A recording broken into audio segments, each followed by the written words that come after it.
I'm standing in the doorway of my childhood bedroom, suitcase in hand, when I hear her voice drift up from the kitchen. Mom's talking to Aunt Linda on the phone, her tone casual, almost bored. "Sometimes I wish Mara had never been born," she says, followed by a hollow laugh. "Life would have been so much simpler." The words hit me like a punch to the stomach. I freeze, gripping the suitcase handle so tight my knuckles turn white. My breath catches in my throat, and for a moment, I can't move. I know she doesn't realize I'm here. I arrived early, wanting to surprise her for the weekend. But now I wish I'd stayed away. My heart pounds as I replay her words in my head. Did she really mean that? My own mother? I force myself to breathe slowly, trying to calm the storm building inside me. Part of me wants to confront her right now, to demand an explanation. But another part, the part that's been quietly enduring her coldness for years, tells me to stay silent. So, I do. I quietly set my suitcase down and slip back outside, sitting on the porch steps. The evening air is cool against my face, but it does nothing to ease the burning in my chest. Before we continue, I would like to know where you're watching from in the comment section. Also hit the subscribe button and share this video, as this will help this video to travel far so others can learn also. Growing up, I always felt like the invisible child. Mom adored my older brother, Daniel. He was everything she wanted: charming, athletic, outgoing. He played football in high school, dated the popular girls, and knew how to work a room. I was the opposite. Quiet, bookish, more comfortable with a sketch pad than a football. While Daniel got cheers at his games, I sat alone in the art room, drawing buildings and bridges. Mom never came to my school exhibitions. She'd always have an excuse. Work was busy, Daniel had a game, she was tired. Dad tried to make up for it. He'd ruffle my hair and say, "You've got a gift, son. Don't let anyone tell you otherwise." But even his encouragement couldn't fill the gap Mom left. I remember one time in 8th grade, I won a citywide art competition. The prize was a scholarship to a summer architecture camp. I was so excited, I ran home to tell her. She barely looked up from her magazine.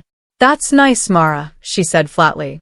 Daniel walked in minutes later with a participation trophy from a scrimmage. She jumped up, hugged him, and suggested we go out to celebrate.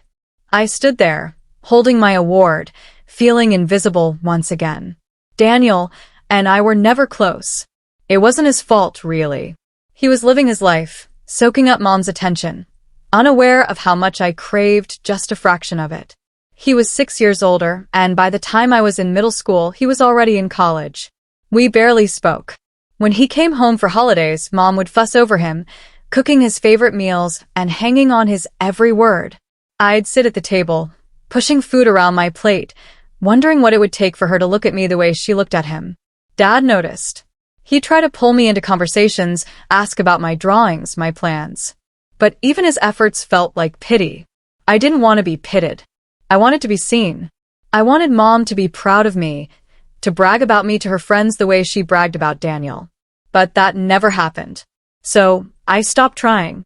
I buried myself in my sketchbooks, dreaming of buildings I'd design one day, cities I'd help shape.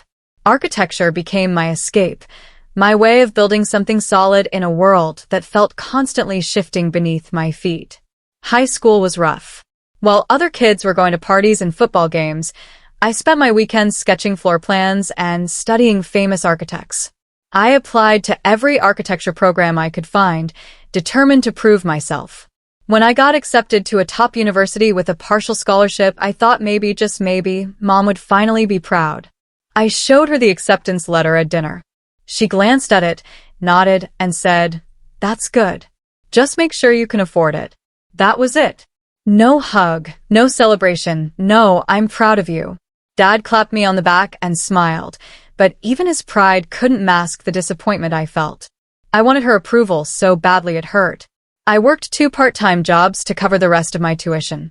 I barely slept, juggling classes, work, and assignments. But I did it. I graduated with honors, landed an internship at a prestigious firm, and slowly built my career. Through it all, I called home every week. Mom's responses were always short, distracted. "That's nice, Mara. I have to go." I told myself it didn't matter. I told myself I was doing this for me, not for her. But deep down, I was still that little kid, desperate for her to notice me. By the time I turned 30, I'd built a successful career. I was a lead architect at a renowned firm, designing commercial buildings and luxury homes. My work had been featured in magazines. I'd won awards. I was doing well, better than I ever imagined. But success didn't fill the emptiness inside me. I still called Mom every week, updating her on my life. She'd listen politely, sometimes saying, "That's nice, dear," before changing the subject to Daniel. He'd gotten married, had 2 kids, and worked a steady but unremarkable job in sales. Mom talked about him like he'd hung the moon. I tried not to be jealous. I really did. But every time she gushed about Daniel's kids or his new house, I felt that old familiar ache. Why wasn't I enough? What did I have to do to earn her love? Dad passed away when I was 28. A sudden heart attack, no warning. Losing him shattered me. He was the only one who truly believed in me. At his funeral, Mom clung to Daniel, sobbing into his shoulder. I stood off to the side, alone, grieving in silence. Even in death, Dad's absence highlighted the distance between Mom and me. After Dad died, I started seeing a therapist. I needed to understand why Mom's rejection hurt so much, why I couldn't just move on. My therapist, Dr. Patel, was kind and patient. She helped me see that I'd been carrying this wound my whole life, trying to earn love that should have been freely given. "You can't make someone love you the way you need them to," she said gently. "But you can choose how you respond to that pain." Her words stuck with me. I realized I'd been living my life trying to prove my worth to someone who might never see it. So, I made a decision.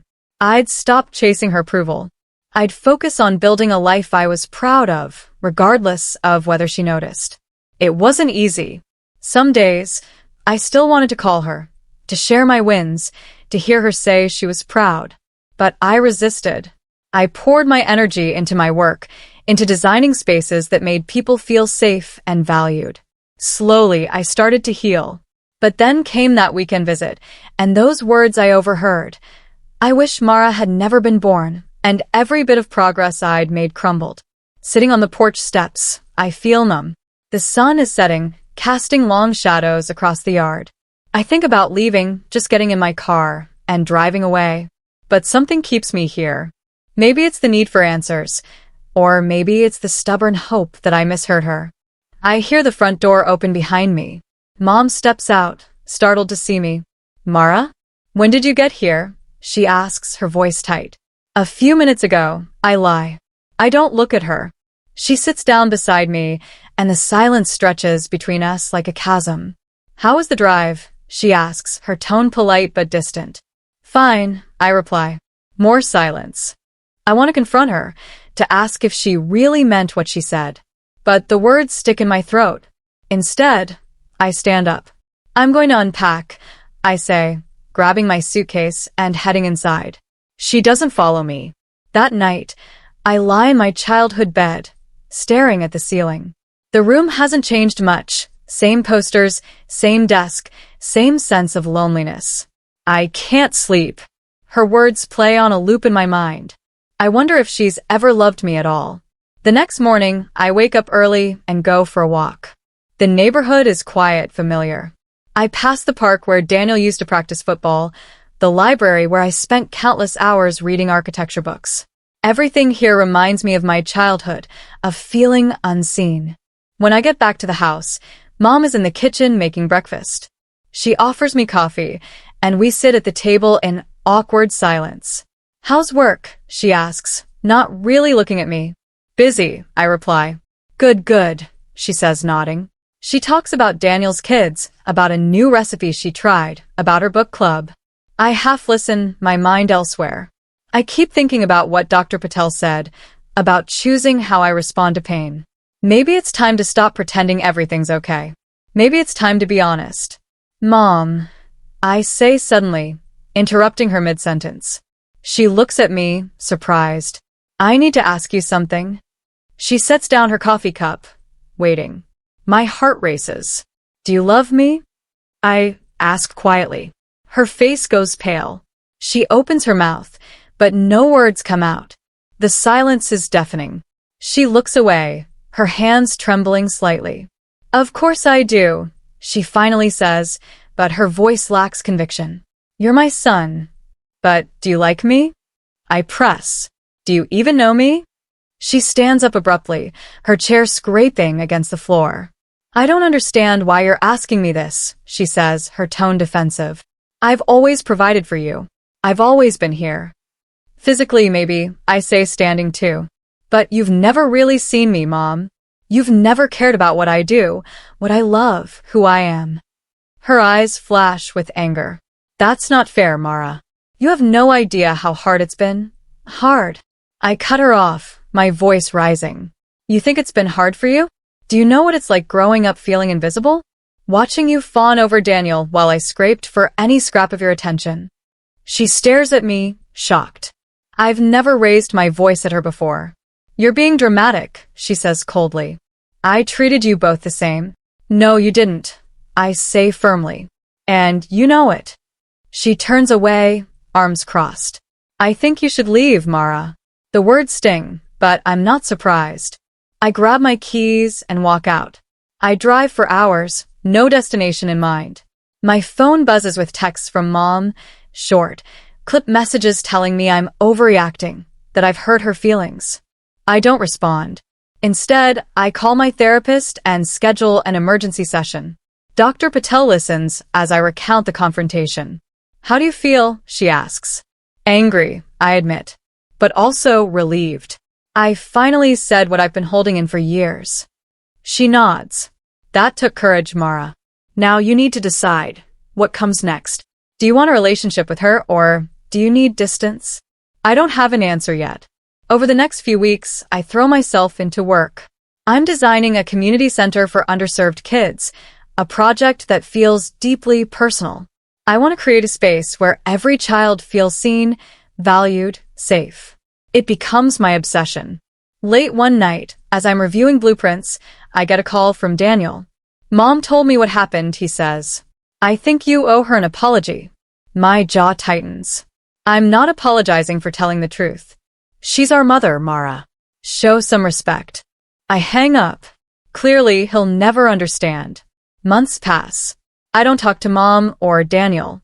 At first, the silence feels heavy, but gradually, it becomes freeing. I focus on my work, my friends, my own healing. The community center project is nearly complete, and I'm proud of it. It's the best work I've ever done. One evening, I'm going through old boxes in my apartment, looking for a specific sketchbook. I find a dusty shoebox tucked in the back of my closet. Inside are things I saved from my childhood, old drawings, report cards, awards, letters. I sit on the floor and go through them one by one. There's the certificate from that 8th grade art competition, a letter from my high school principal praising my portfolio, a photo of Dad and me at my college graduation, both of us beaming. And then I find something that stops me cold, a small, worn notebook. I open it and realize it's a journal I kept when I was 12. The entries are short, scribbled in my messy handwriting. Most of them are about feeling lonely, wishing Mom would notice me. But one entry stands out. It's dated the day after my 13th birthday.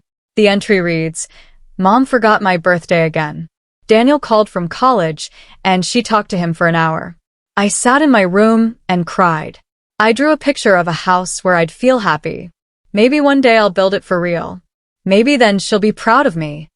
Reading those words breaks something open inside me. I see that little kid, sitting alone in his room, dreaming of a future where he'd finally be enough. I realize that everything I've built, my career, my success, has been an attempt to become that version of myself. Tears stream down my face as I flip through more pages. There are drawings of buildings, notes about famous architects, plans for imaginary projects. Even then, I was trying to build my way out of the pain. I close the notebook and hold it against my chest. That little boy deserved better. He deserved a mother who celebrated him, who saw his potential, who loved him unconditionally. I can't change the past, but I can honor that boy by finally letting go of the need for her approval. I decide to finish the community center and dedicate it to every kid who's ever felt invisible. It'll be my way of giving back what I never received. The community center opens 6 months later. It's beautiful, bright, welcoming, filled with art supplies, books, and spaces for kids to explore their creativity. I stand at the ribbon-cutting ceremony, surrounded by local officials, donors, and families. My heart swells with pride. A little girl approaches me shyly, holding a crayon drawing. "I made this for you," she says, handing it to me. It's a picture of the building, colorful and joyful. "Thank you," I say, kneeling down to her level. "This is amazing. You're a great artist." She beams, and I see myself in her. That same hope, that same need to be seen.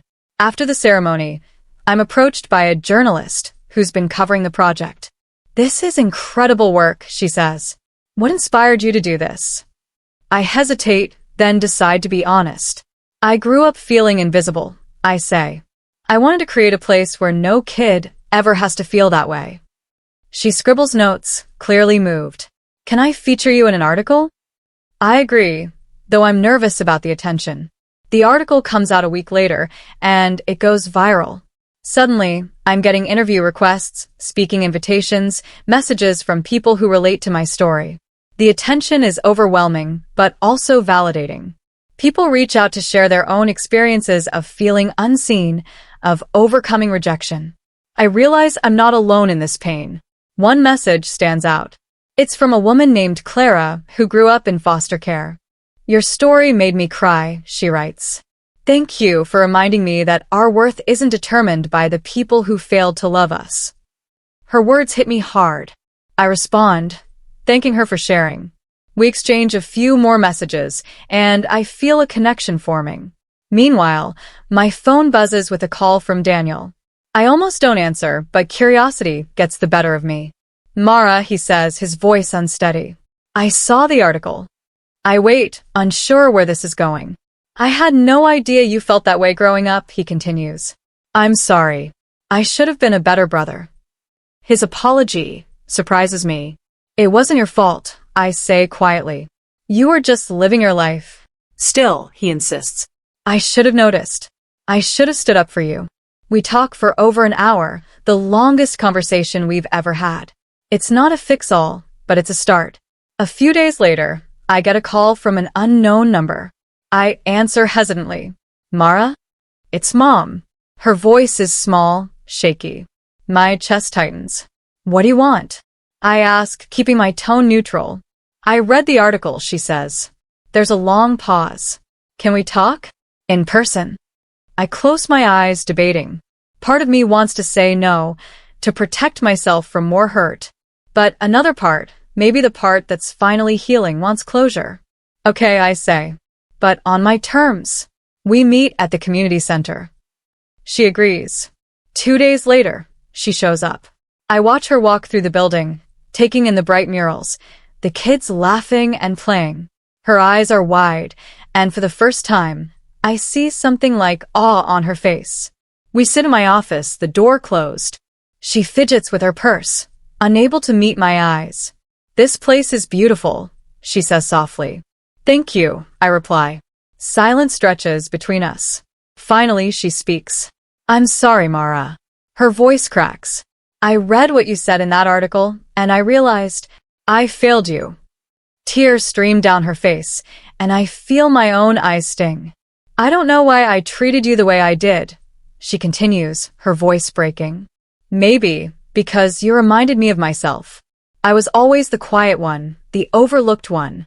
And I guess I resented that. I wanted you to be more like Daniel, more outgoing, more confident. But that wasn't fair." I sit back, absorbing her words. It's the first time she's ever been this vulnerable with me. "I know an apology doesn't fix the past," she says, wiping her eyes. "But I want you to know that I see you now. I see what you've built, who you've become. And I'm so proud of you." Her words are everything I've wanted to hear my whole life. But they also come too late in some ways. "I appreciate that," I say carefully. "But I need you to understand, this doesn't erase the years of hurt. It doesn't undo the damage. She nods, tears still falling. I know. I hope you can forgive me someday. I take a deep breath. I'm working on it. I say honestly, but it's going to take time. She reaches across the desk, and I let her take my hand. It's awkward, tentative, but it's something. Over the following months, Mom and I start rebuilding our relationship. It's slow, cautious. She visits the community center regularly, volunteering and getting to know the kids. I see her interacting with them, praising their art, listening to their stories, and it's bittersweet. I wonder why she couldn't do that for me. But I also see her trying, and that counts for something. We have coffee once a week, talking about small things at first, work, weather, books.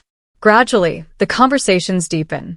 She tells me about her own childhood, about feeling invisible in her family. She opens up about her regrets, her fears. I share my own struggles, my journey toward healing. It's not perfect. There are moments when old wounds resurface, when her comments sting, or when I pull away. But we keep showing up. One afternoon, she brings a box to our coffee meeting. I found this in the attic, she says, sliding it across the table. I open it and find old drawings of mine, school projects, even the certificate from that 8th grade competition. I kept them, she says quietly. I didn't know how to tell you I was proud. I stare at the contents, my throat tight. It's a small gesture, but it means everything. Daniel and I grow closer too. He admits he always felt pressure to be perfect, to live up to Mom's expectations. I didn't realize how much that affected you, he says one day over lunch. I was so focused on keeping her happy, I didn't see what she was doing to you. We talk about our childhood, filling in gaps, understanding each other better. It's healing in its own way. He starts bringing his kids to the community center, and watching them play in a space I created fills me with unexpected joy. Work continues to thrive. I'm offered a partnership at my firm, and I accept. My projects gain recognition, and I'm invited to speak at architecture conferences. But the real fulfillment comes from the community center, from seeing kids discover their passions, from knowing I've created something meaningful. One evening, as I'm locking up the center, a teenage boy approaches me. Miss Mara, he says nervously, I just wanted to say thank you. This place saved me. I was going through some rough stuff at home, and coming here made me feel like I mattered. I smile, my heart full. You do matter, I tell him. Don't ever forget that. He nods, eyes glistening, and walks away. I stand there, watching him go, and I realize this is why I survived. To create this. To help others feel seen. A year after the community center opens, I'm invited to give a TED Talk about architecture and healing. I'm terrified, but I accept. Standing on that stage, looking out at hundreds of faces, I share my story. I talk about feeling invisible, about using architecture to build not just structures, but hope. I talk about the community center, about the kids who walk through its doors and find a place where they belong. The audience is silent, hanging on every word. When I finish, they give me a standing ovation. Backstage, I'm approached by a producer who wants to feature my story in a documentary. I'm hesitant at first, but I agree. Maybe sharing my journey can help others. The documentary airs 6 months later. It's raw, honest, showing my struggles and triumphs. It includes interviews with Mom, who tearfully admits her mistakes. It shows Daniel talking about our rebuilt relationship. And it features the kids at the community center talking about how the space changed their lives. The response is overwhelming. I receive thousands of messages from people who relate to my story, who felt unseen, who found hope in my words. It's humbling and healing all at once. One evening, I'm sitting in my apartment, going through more messages, when I come across one from Clara, the woman from foster care who reached out after the article. I saw the documentary, she writes. You've inspired me to pursue my dream of becoming a teacher. Thank you for showing me that our past doesn't define us. I smile, my heart swelling. These connections, these moments of impact, this is what matters. Mom calls me that night. I watched the documentary again, she says. I'm so sorry, Mara. I wish I could go back and do things differently. I know, I say gently. But we can't change the past. We can only move forward. I'm trying, she says. I really am. I know you are, I reply. And I mean it. Our relationship isn't perfect, but it's real now. We're both trying, and that's enough. Later, I pull out that old notebook from when I was 12. I reread the entry about feeling invisible, about dreaming of building a house where I'd feel happy. I smile through tears. I did it. I built that house, not just for me, but for every kid who ever felt the way I did. And in doing so, I finally found the approval I was searching for, not from Mom, but for myself. The community center expands over the next few years. We add programs for teens, art classes, mentorship opportunities. I hire staff who are passionate about helping kids, people who understand what it's like to feel unseen. I also start a scholarship fund for students pursuing architecture, wanting to give others the opportunities one had to fight for. Mom volunteers regularly now, and I see her transformation. She's gentler, more present. The kids adore her. One day, a little girl hugs her and says, "Thank you for helping me with my drawing, Miss Helen." Mom's eyes fill with tears, and she looks at me. I nod, understanding. She's healing too. Daniel and I co-host family dinners now, something we never did growing up. His kids call me Uncle Mara and show me their school projects with pride. It's the family I always wanted, just later than I expected. One evening, after everyone leaves, Mom lingers. "Can I show you something?" she asks. She pulls out an old photo album. Inside are pictures of me as a kid, smiling, drawing, playing. "I looked at these after reading your article," she says. "And I realized I missed so much. I was so focused on what I wanted you to be, I didn't see who you were." She touches a photo of me holding up a drawing. "You were always extraordinary, Mara. I just couldn't see it. And I'm sorry." Her apology, this time, feels different. It's not just words. It's backed by action, by change. I take her hand. "Thank you," I say. "That means a lot." We sit in comfortable silence, flipping through the album. For the first time, it doesn't hurt. My therapist once told me that healing isn't about forgetting the pain. It's about learning to carry it without letting it define you. I finally understand what she meant. The community center becomes a model for other cities. I'm invited to consult on similar projects across the country. Each time I walk into a new space, I think about that 12-year-old boy in his room, dreaming of building something meaningful. I'm living his dream. One day, I receive a letter from a mother whose son attends the center. "You saved my child," she writes. "He was struggling, felt like he didn't belong anywhere. But your center gave him hope. Thank you." I frame the letter and hang it in my office. It's a reminder of why I do this work. Not for accolades or recognition, but for moments like these, when a life is changed, when a kid feels seen. Years pass. The sting of Mom's words, "I wish Mara had never been born," fades into something more like a scar. It's still there, but it doesn't hurt the way it used to. I've built a life I'm proud of, filled with purpose and connection. Mom and I have found a new rhythm. We're not perfect, but we're honest. She's become one of my biggest supporters, attending every event, cheering me on. It's strange, but also healing. Daniel and I are close now, talking regularly, supporting each other.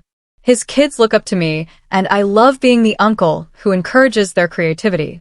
One afternoon, as I'm walking through the community center, I overhear two kids talking. "Ms. Mara is so cool," one says. "He built this whole place just so we'd have somewhere to go." The other nods. "My mom says he's a hero." I smile, my heart full. I'm not a hero. I'm just someone who turned pain into purpose. And maybe that's enough. That evening, I sit in my apartment, looking at that old notebook. I read the entry one more time, then close it gently. "You did it, kid," I whisper. "You built something beautiful." And I finally believe it. The community center celebrates its 5th anniversary with a huge event. Families, donors, local officials, everyone gathers to mark the milestone. I'm asked to give a speech, and as I stand at the podium, I look out at the crowd. I see Mom, tears in her eyes, clapping proudly. I see Daniel with his family, grinning. I see the kids who've grown up in this space, now mentoring younger ones. 5 years ago, I had a dream. I wanted to create a place where every child feels valued, where no one is invisible. Today, looking at all of you, I see that dream come to life. I talk about the journey, the struggles, the triumphs. I thank everyone who believed in the vision. And then I say something I've never said publicly before. This center was born from pain, I admit. From feeling unseen my whole life. But I learned that pain doesn't have to destroy us. It can fuel us to create something beautiful, something that helps others. The crowd is silent, moved. So to every kid here who's ever felt invisible, I see you. You matter. And you have the power to build something incredible. The applause is thunderous. Afterward, people hug me, thank me, share their stories. It's overwhelming and wonderful. Mom approaches, pulling me into a tight hug. I'm so proud of you, she whispers. And this time, I believe her. Tonight, I'm back in my apartment, reflecting on everything. The journey from that hurt 12-year-old to the man I am now feels both long and impossibly short. I think about that moment on Mom's porch, hearing her say she wished I'd never been born. It nearly broke me, but it also became a turning point. The moment I stopped seeking her approval and started building my own worth. I pull out my phone and scroll through photos from the anniversary event. There's one of Mom and me, both smiling genuinely. There's another of Daniel's kids playing in the center. And there's one of that little girl who gave me a drawing 5 years ago. She's a teenager now, teaching an art class. These are the moments that matter. Not the awards or recognition, but the lives touched, the connections made, the healing that happened, for me and for others.